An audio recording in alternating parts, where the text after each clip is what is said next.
دیکھیں تنزیلہ، یہ جو الزام تراشی ہے کہ وہ ان کو کہتے رہیں اور یہ ان کو کہتے رہیں، میں تو اس سے اختلاف کرتا ہوں، میں تو اس چیز پہ یقین نہیں رکھتا۔ میں سمجھتا ہوں کہ اگر ملک کو باہر نکالنا ہے بحرانوں سے تو ہمیں بیٹھنا پڑے گا۔ ان سے زیادہ پاپولیرٹی ہماری تھی 86 میں جب بی بی تشریف لائی تھیں، وہ اس وقت جو بھی حکم دے دیتی اس وقت ہم کر سکتے تھے، اور جب بی بی شہید کی گئی اس وقت بھی ایسے حالات تھے کہ ہم سارا کچھ کر سکتے تھے، لیکن ہم نے پاکستان کھپے کا۔ ذوالفقار علی بھٹو صاحب ہمارے چیئرمین شہید ہوئے، ہم نے پھر بھی عدالتوں کا احترام کیا، اور اسی اپوزیشن کے ساتھ بیگم نصرت بھٹو صاحبہ بیٹھیں اور بات چیت اور ڈائلاگ کیا، جو بھٹو صاحب کو کہتے تھے کہ ہم کوہالہ کی پل پہ الٹا لٹکا دیں گے۔ تو یہ ساری چیزیں جو ہیں یہ ہم نے برداشت بھی کی، اور اپنی طاقت ہوتے ہوئے ہم نے اس چیز کو ہم نے خراب نہیں ہونے دیا۔ آج اگر یہ بات کرتے ہیں تو یہ انتشار کی بات ہے، اس سے انہیں ہٹنا پڑے گا، انہیں بالآخر بیٹھنا پڑے گا۔ اچھا، آپ دونوں یہی کہہ رہے ہیں، شاید صاحب کیوں انتشار کی بات آپ کی؟ حسن مرتضیٰ صاحب بھی یہ کہہ رہے ہیں، علی گور صاحب بھی یہ کہہ رہے ہیں۔ جی دیکھیں، علی گور صاحب نے کہا یہ جنرل جیلانی ضیاء الحق کی گود میں پلے پڑے، یہ ہمیں جمہوریت کا درس دیں گے۔ جی دیکھیں، عمران خان صاحب اس کے بعد بہت سفر طے کر لیا انہوں نے، عمران خان صاحب نے میثاق جمہوریت کیا، آپ بھی وہ سارا سفر کرنا چاہتے ہیں۔ 28 سال ہم نے پولیٹیکل، انہوں نے 28-29 سال انہوں نے پرامن پولیٹیکل جدوجہد کی۔ اچھا، ایک میں آپ کو تنزیلہ میں ان کو بھی آفر کرتا ہوں، کیلکولیٹ کر لے کہ پورے 9 مئی میں کتنا نقصان ہوا ہے، کتنے ارب کا ہوا ہے، کتنے کروڑ کا ہوا ہے، تھوڑا وہ کیلکولیٹ کر دے۔ جس دن بی بی شہید ہوئی تھی اس دن کتنا ہوا تھا؟ وہ نقصان نہیں، یہ ایکویٹ نہیں ہو سکتا۔ G H Q, corps commander house, شہداء کیوں، آپ کو پتہ ہے ہم کس طرح کے خطے میں رہتے ہیں۔ 9 مئی کو تھوڑا سا بیچ سے نکال دے، جنہوں نے آئی پی پیز کے معاہدے کیے، جنہوں نے اس ملک کا بیڑا غرق کیا، جنہوں نے اس ملک کو یہ گرے لسٹ تک لے کے گئے۔ سر آپ 9 مئی کو نکالنے بغیر کیسے آگے بڑھیں گے؟ جی دیکھیں، 9 مئی کو تو عمران خان صاحب کو جس طریقے سے گھسیٹ کے لے کے گئے، جس طریقے سے ان کی توہین کی گئی، جس طریقے سے عمران خان صاحب جو ایک پرائم منسٹر تھے ان کو گریوان سے پکڑ کے گھسیٹ کے لے کے جا رہے تھے، آپ پہلا فیس کیوں نہیں ڈسکس کرتے؟ سپریم کورٹ آف پاکستان نے ججمنٹ دی کہ عمران خان کو غیر قانونی طریقے سے گرفتار کیا گیا۔ جی دیکھیں، جب آپ پولیٹیکل لیڈر کو بونڈے طریقے سے پکڑیں گے، ایک نیشنل ریئیکشن تھا، وہ آنا تھا، جو کہ وہ پولیٹیکل لیڈر ہیں، ان کی فالوئنگ ہے، ایک پروٹیسٹ۔ ہاں، ہم نے آفر کیا کہ اگر 9 مئی کو یہ جوڈیشل کمیشن، ایک منٹ رہ گیا، میں شاہ صاحب کی بات سنوں، جو جوڈیشل کمیشن بنا لے، دودھ کا دودھ پانی کا پانی ہو جائے گا۔ جی شاہ صاحب۔ تنزیلہ، یہ جو بی بی کے ساتھ کہہ رہے ہیں کہ بی بی کے شہید ہونے پر کتنا نقصان کیا گیا تھا، بی بی شہید کے جو بھی نقصان کیا گیا تھا، ہماری قیادت سے پاکستان کھپے کی آواز آئی تھی، ان کی قیادت نے کہا تھا کہ میرے ریئیکشن میں یہ کچھ کرنا ہے۔ آپ کی قیادت کہہ رہی تھی کہ جاؤ جی ایچ کیو پہ حملہ کرو، آپ کی قیادت کہہ رہی تھی کہ جا کے کورس کمانڈر کا گھراؤ کرو، آپ کی قیادت نے کہا۔ پاکستان پیپلز پارٹی کے کسی آدمی نے نہیں کہا کہ آپ ٹرک جلا دو۔ ہمارا ملک ہے۔ عوامی ریئیکشن ضرور ہوا، لیکن کتنے ٹائم کے لیے ہوا؟ فوراً پاکستان پیپلز پارٹی کا ریئیکشن آیا، اور جس عمران خان صاحب کی آپ کہہ رہے ہیں وہ تو ایک عام آدمی کے ساتھ بھی نہیں ہونا چاہیے۔ 28 سال میں ایک گملہ نہیں ٹوٹا عمران خان صاحب کے مقابلہ کرتے وقت اتنا تو سوچے کہ شہید ذوالفقار علی بھٹو کو گھسیٹ کے پھانسی پہ لٹکا دیا گیا تھا، ان کو تو صرف جیل میں ڈالا گیا۔ چلیں، آپ کی بات آگے شاہ صاحب۔ کیا فریال تالپور صاحبہ کو ہاسپٹل سے اٹھا کر جیل میں نہیں بند کیا؟ آپ نے آصف علی زرداری پریزیڈنٹ آف پاکستان کو آپ نے اٹھا کر جیل میں بند نہیں کیا؟ کون سے کیسز میں کیا تھا وہ بھی بتا۔ ٹھیک، آپ کہہ رہے ہیں ایکویٹ نہیں کیا جا سکتا، یقیناً جو ہے یہ دو مختلف مواقع ہیں، لیکن بہرحال اب اس وقت 9 مئی کا ایک کرائسس ہے، پی ٹی آئی کو اس سے باہر نکلنا ہے۔ پاکستان کو بھی بہت شکریہ علی گور بلوچ صاحب، حسن مرتضیٰ صاحب، شاہد خٹک صاحب۔ بریک کے بعد واپس آئیں گے جی۔ جلال الفرا جو فلسطینی صحافی ہیں وہ ہمارے ساتھ موجود ہوں گے، غزہ کے ترجمان ہیں، لیٹسٹ وہاں پہ آن گراؤنڈ کیا ہو رہا ہے غزہ میں، کچھ اس کی بات کریں گے۔ Stay tuned.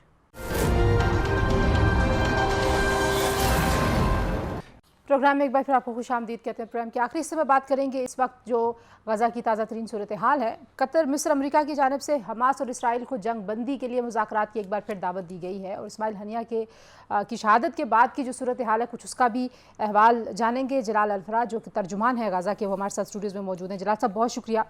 سب سے پہلے تو جو اسماعیل ہنیہ صاحب کے بعد کی سچویشن ہے اور جو نئی لیڈرشپ اب تعینات کر دی گئی ہے، کس طرح سے آپ دیکھتے ہیں حماس کی اسٹرگل کو؟ جی بسم اللہ الرحمن الرحیم، بہت شکریہ میڈم. دیکھیے اس وقت جو نیا چیئرمین مقرر کیا گیا ہے جن کو جناب یحییٰ سنوار صاحب ہیں. ابھی کچھ ٹائم پہلے، کچھ دن پہلے کی بات ہے، میں کسی اور چینل میں تھا تو کچھ لوگوں نے کہا کہ خالد مشعل صاحب ہوگا، شورا کا اجلاس ہوگا.